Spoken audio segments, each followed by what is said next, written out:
Welcome back, geeks and gals. Eisen from the Nerd & Co. here. Now don't be alarmed. I know my gorgeous face isn't on the screen this time for your viewing pleasure, and I know that'll cause massive riots. But don't you worry, there will be plenty of that to come on the future Movie Buzzed and Fresh Off Film reviews.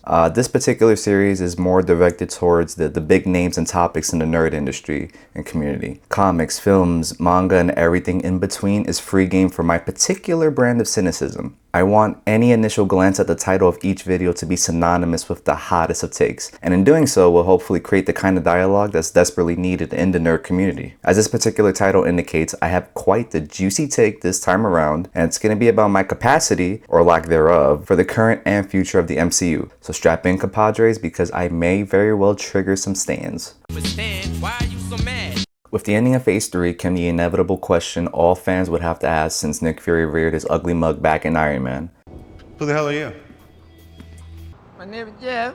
Well, what's next? 23 films across 13 years flew by in an instant, and in that special decade plus of superhero glory, we are granted some of our most amazing cinema experiences. We witnessed the epic team-ups that we all begged for, the ever-evolving visuals that pushed the boundary of how immersive and astounding CGI could become, and an abundance of storylines and origins so intricately woven throughout the universe that continue to breathe new life into the franchise. It truly is something that can never be replicated, and yet Disney plans on trying anyway.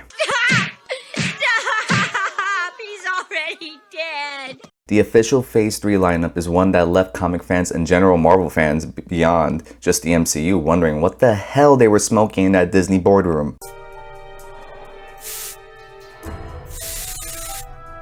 I feel like I could conquer the world. And yes, I do believe the popularity amongst comic readers is invaluable. They're the reason there's even a franchise to celebrate. The MCU formula was quite simple. Each phase built upon the previous established characters and their placements in the world while establishing brand new characters and places. It eventually culminated in an Avengers film that gave fans the team-ups they wanted and then kept the big names rolling in. We've gotten the heroes almost everybody would have wanted: Iron Man, Captain America, Thor, T.I., and even Black Swan.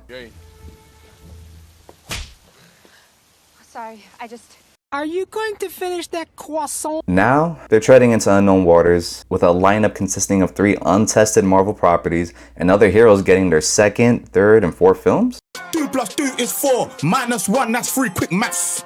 Not a single relevant soul was clamoring for an Eternals film. Shang-Chi is a fine Marvel property, I suppose, but why settle for any mystical martial artist that isn't Iron Fist? Went ahead and got arguably the 4th to 5th best martial artist in Marvel as a strategy of retaining fan interest? Okay. A Black Widow prequel? Seriously? Do we need any more of the same 2 moves that are somehow super effective against everything from vibranium robots to creatures from outer space? Watch out, watch out, watch out, watch out! Them thighs, I suppose.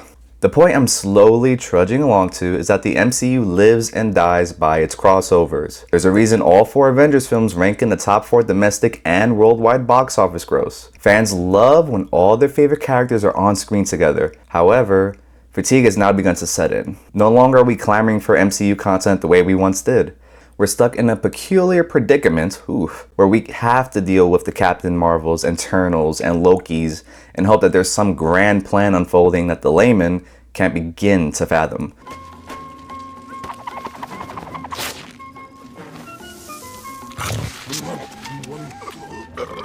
Personally, I don't see any real interest in sitting through possibly half of a subpar or terrible phase of films that have no significant payoff. Who or what is supposed to replace Thanos as the next big threat? The Celestials? A War of the Realms? Squirrel Girl?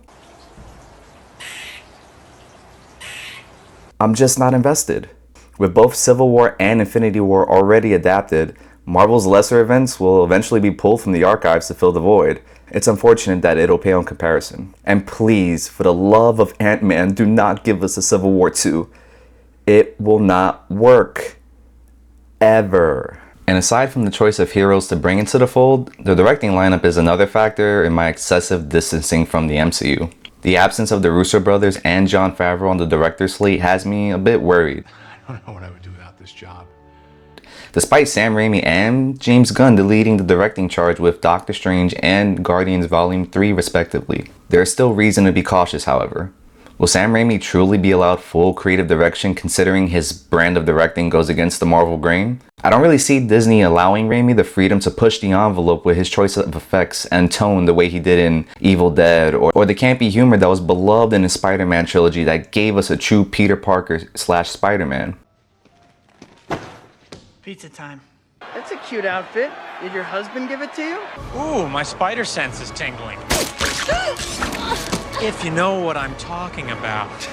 Can James Gunn recapture the near perfection of the first Guardians film despite no longer having the freshness surrounding the films? Will Taika Waititi deliver us another Quipfest adventure that casually tosses cataclysmic events like Ragnarok in the garbage as a throwaway story for a laughable villain who deserved better? Will Waititi fully commit to the abandonment of the essence of who Thor Odinson truly is?